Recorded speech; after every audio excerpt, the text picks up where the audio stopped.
बंधु माने आजिर एही कार्यक्रम को आपण मानक स्वागत। आजिर एही कार्यक्रमटी मिथुन राशि व्यक्तिविशेष मानक पई बहुत गुरुत्वपूर्ण अटे, बहुत ही खास अटे। कारण आजिर भिडियोटी एक विशेष कारण पई आपणक पई बहुत गुरुत्वपूर्ण।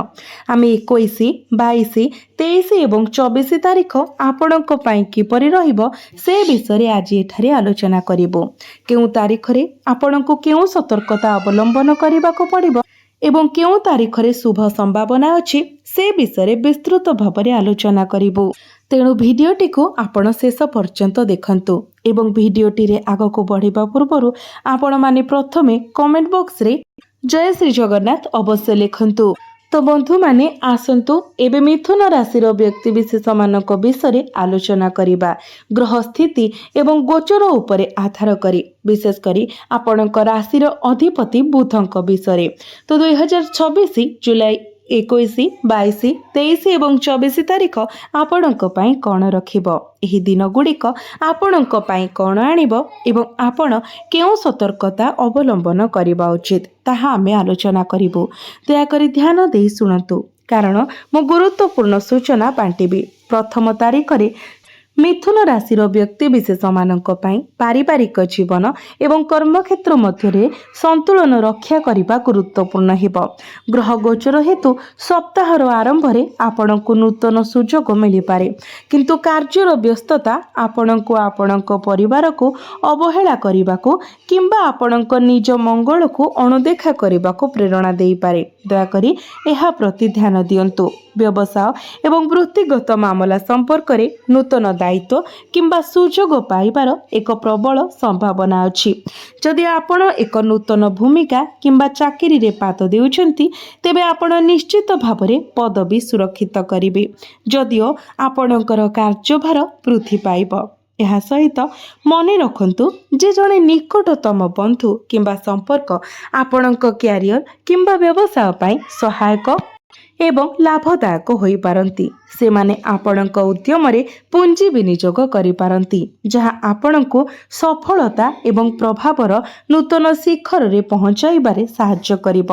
ଆପଣଙ୍କ ବୃତ୍ତିଗତ ଜୀବନ ଏବଂ ବ୍ୟବସାୟ ସମ୍ପର୍କରେ ଆପଣଙ୍କର ଦାୟିତ୍ୱ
ଘରେ ଏବଂ ଆପଣଙ୍କର ସାମାଜିକ ପରିସରରେ ବୃଦ୍ଧି ପାଇବାର ସମ୍ଭାବନା ଅଛି। ଆପଣ ନିଜକୁ ଘରର କାମ ପରିଚାଳନା କରିବାରେ, ପରିବାର ସଦସ୍ୟଙ୍କ ଯତ୍ନ ନେବାରେ ଏବଂ ପିଲାମାନଙ୍କ ଆବଶ୍ୟକତା ପୂରଣ କରିବାରେ ବ୍ୟସ୍ତ ପାଇପାରନ୍ତି। ପାରିବାରିକ ଦାୟିତ୍ୱ ସହିତ ବୃତ୍ତିଗତ କର୍ତ୍ତବ୍ୟକୁ ସନ୍ତୁଳନ କରିବା ଗୁରୁତ୍ୱପୂର୍ଣ୍ଣ ହେବ ଏବଂ ଆପଣଙ୍କୁ ଆପଣଙ୍କ ସ୍ୱାସ୍ଥ୍ୟକୁ ମଧ୍ୟ ପ୍ରାଥମିକତା ଦେବାକୁ ପଡ଼ିବ। କୌଣସି ଦିଗକୁ ଅବହେଳା କରିବା ଏଡ଼ାଇବା ପାଇଁ କାର୍ଯ୍ୟ ଏବଂ ପାରିବାରିକ ଜୀବନ ମଧ୍ୟରେ ସମନ୍ୱୟ ବଜାୟ ରଖିବାକୁ ଚେଷ୍ଟା କରନ୍ତୁ। ସ୍ୱାସ୍ଥ୍ୟ ବିଷୟରେ ଦୟାକରି ସତର୍କ ରୁହନ୍ତୁ ଏବଂ ବାହାର ଖାଦ୍ୟଠାରୁ ଦୂରେଇ ରୁହନ୍ତୁ। ଆପଣ ମାନସିକ ଚାପ ଅନୁଭବ କରିପାରନ୍ତି କିମ୍ବା କିଛି ଘଟଣା କିମ୍ବା କଥାବାର୍ତ୍ତା ଦ୍ୱାରା ଭାରାକ୍ରାନ୍ତ ଅନୁଭବ କରିପାରନ୍ତି। ଏହାକୁ ଦୂର କରିବା ପାଇଁ ନିଶ୍ଚିତ କରନ୍ତୁ ଯେ ଆପଣ ପର୍ଯ୍ୟାପ୍ତ ବିଶ୍ରାମ ପାଇବେ ଏବଂ ଭଲ ଭାବରେ ଜଳପାନ କରିବେ। ଜୁଲାଇ ମାସ ପାଇଁ ଆପଣଙ୍କର ଶୁଭ ରଙ୍ଗ ସବୁଜ ଏବଂ ଆପଣଙ୍କର ଶୁଭ ସଂଖ୍ୟା 5। ପ୍ରତିକାର ଭାବରେ ସକାରାତ୍ମକତାକୁ ଆମନ୍ତ୍ରଣ କରିବା ପାଇଁ ପ୍ରତ୍ୟେକ ଦିନ ହନୁମାନ ଚାଳିସା ପାଠ କରନ୍ତୁ କିମ୍ବା ଓମ୍ ନମଃ ଶିବାୟ 108 ଥର ଜପ କରନ୍ତୁ। ଆପଣଙ୍କର ପ୍ରେମ ଜୀବନ ଏବଂ ବୈବାହିକ ଜୀବନ ବିଷୟରେ ଯେକୌଣସି ଅତୀତର ଭୁଲ ବୁଝାମଣା ସମାଧାନ ହେବ ଏବଂ ଆପଣ ଏକାଠି ଗୁଣାତ୍ମକ ସମୟ ବିତାଇବାର ସୁଯୋଗ ପାଇବେ, ଯାହା ଆପଣଙ୍କ ବନ୍ଧନକୁ ମଜବୁତ କରିବ। ଆପଣଙ୍କର ସାଥୀ ଆପଣଙ୍କର ଭାବନାକୁ ସମ୍ମାନ କରିବେ ଏବଂ ଆପଣଙ୍କ କାମକୁ ପ୍ରଶଂସା କରିବେ। ଆପଣଙ୍କ ବୈବାହିକ ଜୀବନରେ